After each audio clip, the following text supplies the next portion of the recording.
आदित्य ठाकरे यांनी काल राज्यातील आणि मुंबईतील कोरोना परिस्थितीचा आढावा घेतला आणि टास्क फोर्सच्या सदस्यांसोबत त्यांनी लसीकरणाचा देखील आढावा घेतला। यावेळी राज्यातील शाळा पुन्हा सुरू करण्याबाबत चर्चा झाली। सर्व शैक्षणिक संस्था पुन्हा सुरू करण्यावरती चर्चा झाली।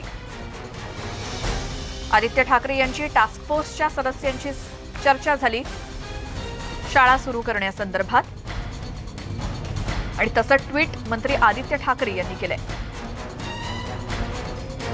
राज्यातील कोरोना रुग्णसंख्येचा देखील त्यांनी आढावा घेतला। महाराष्ट्र कोविड टास्क फोर्सच्या सदस्यांसोबत चर्चा करून सर्व शैक्षणिक संस्था सुरू करण्याचे संकेत त्यांनी या ट्विटच्या माध्यमातून दिलेत आणि कोरोना संख्येचा किंवा कोरोना रुग्णसंख्येचा किंवा परिस्थितीचा आढावा देखील टास्क फोर्सच्या सदस्य डॉक्टरांकडून आदित्य ठाकरे यांनी घेतला। तशी माहिती त्यांनी ट्विट करून दिली आहे।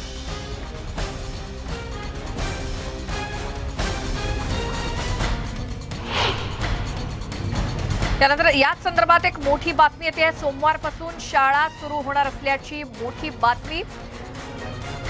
शिक्षण विभागाकडून तसा प्रस्ताव मुख्यमंत्र्यांकडे गेलेला होता आणि त्यावरती आता शिक्कामोर्तब झालेलं आहे। एक मोठी बातमी, शिक्षण मंत्री वर्षा गायकवाड यांनी घोषणा केली आणि सोमवारपासून शाळा सुरू होणार असल्याची त्यांनी घोषणा केलेली आहे। कारण आता रुग्णसंख्या कमी होतेय, याचाच आधार घेत आता पुन्हा एकदा शैक्षणिक वर्ग किंवा अगदी शाळांपासून ते महाविद्यालयांपर्यंत सगळ्याच संस्था सुरू होतील असं आता शिक्षण विभागाकडून जाहीर करण्यात आलेलं आहे।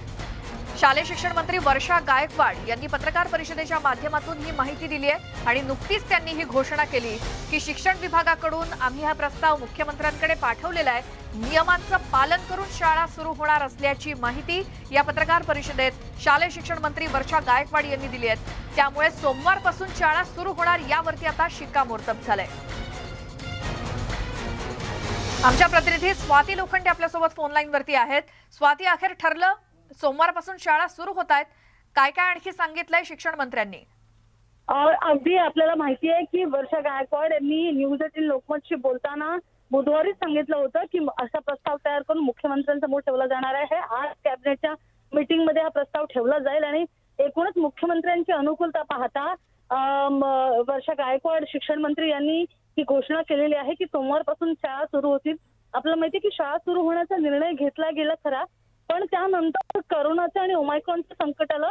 मुंबईसारख्या शहरामध्ये एका दिवशी साधारणतः 20,000 नव्या रुग्णांची भर पडत होती आणि हे पाहता पुन्हा शाळेला ब्रेक बसतोय की काय असंच झालं होतं आणि त्यात पण पालकांनी मात्र मागणी केली होती। कारण सीईओ और अधिकारियों से बात करने के बाद उनका एक प्रस्ताव आया था कि ये जो स्कूल का निर्णय शुरू करने का ये स्थानिक लेवल पे अधिकार दिया जाए, क्योंकि महाराष्ट्र में अलग अलग जगहों पे अलग अलग परिस्थितियां हैं और ऐसे समय में ये फाइल हमने कल माननीय मुख्यमंत्री महोदय जी के पास भेजी थी, जिसको माननीय मुख्यमंत्री महोदय जी ने सम्मति दी है और मंडे 24 से जो है वो स्कूल शुरू हो रहे हैं, 1 से 12वीं तक, और प्री प्राइमरी स्कूल का भी शुरू करने का निर्णय हमने लिया है। लेकिन ये निर्णय लेते वक्त हमने जैसा कहा था पहले भी कि पूरी तरह से एसओपीज का पालन किया जाएगा। जो प्रोटोकॉल कोविड-19 के माध्यम से दिए गए हैं उसका पूरी तरह से पालन किया जाएगा और स्थानिक परिस्थिति को मॉनिटरिंग करके सबको कंसर्न लेके ही ये स्कूल शुरू करने का निर्णय वहाँ पे लिया जाएगा।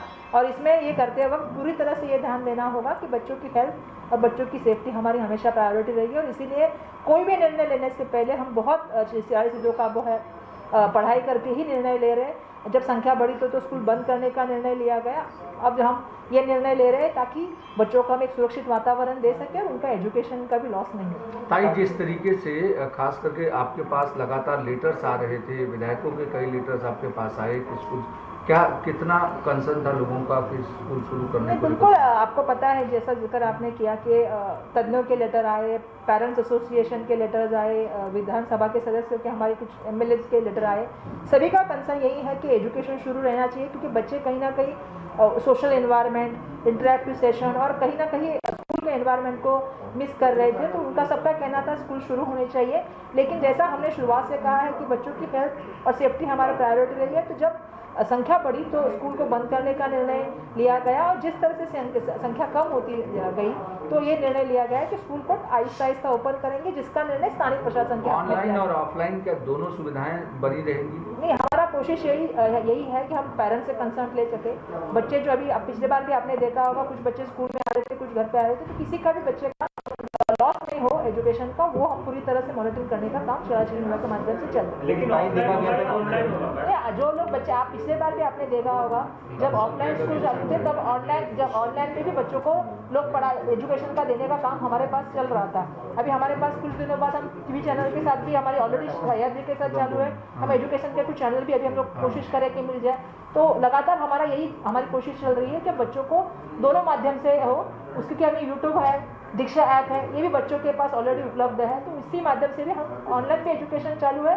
और साथ साथ में आपको पता है कि बहुत सारे बच्चे, क्योंकि बहुत सी जगहों पे कनेक्टिविटी का इशू है, इलेक्ट्रिसिटी का इशू है, और कहीं ना कहीं बच्चे वो सोशल एनवायरनमेंट का साथ ही साथ में इंटरेक्शन कहीं ना कहीं बच्चों का मिस हो रहा है। सभी पेरेंट्स की भी बहुत सी एसोसिएशन की मांग थी कि स्कूल शुरू होना चाहिए। लेकिन जिस तरह से देखा गया कि एमएलए हो, मंत्री हो, 70 से ज्यादा लोग इससे पीड़ित हो, आज भी आंकड़े 40,000 के ऊपर ही होते हैं, तो कितने सुरक्षित लगते हैं आपको बच्चे? नहीं, इसीलिए मैंने कहा था कि कोई भी निर्णय लेने से पहले हमने बहुत सोच के निर्णय लिया है। और जैसा मैंने कहा, जहाँ पे ये संख्या ज़्यादा है, हम सरसकट स्कूल ओपनिंग करने की बात ही नहीं कर रहे हैं, हम स्थानीय प्रशासन को अधिकार देने की बात कर रहे हैं। और वहाँ पे जो है अगर स्थिति, जैसे आप कोई ग्रामीण भाग में जाएंगे, आदिवासी भाग में, जहाँ पे क्योंकि जहाँ तर कनेक्टिविटी शिक्षण विभागाचा प्रस्ताव होता शाळा सुरू करण्याबाबतचा, त्यावरती मुख्यमंत्र्यांनी शिक्कामोर्तब केल्यानंतर स्वतः शिक्षण मंत्री वर्षा गायकवाड यांनी माहिती दिली की सोमवारपासून राज्यातल्या शाळा सुरू होत आहेत आणि ठिकठिकाणी म्हणजे त्या स्थानिक प्रशासनाला हे अधिकार बहाल केले जातील की कशा पद्धतीने शाळा सुरू करायच्यात किंवा काय निर्णय त्या संदर्भात घ्यायचेत। मात्र सोमवारपासून शाळा सुरू होणार इतकं मात्र नक्की। या बातमीसोबतच या बुलेटिनमध्ये आपण इथेच थांबतोय। सगळ्या ताज्या बातम्यांच्या अपडेटसाठी न्यूज 18 लोकमतच्या YouTube चॅनलला सबस्क्राईब करायला विसरू नका।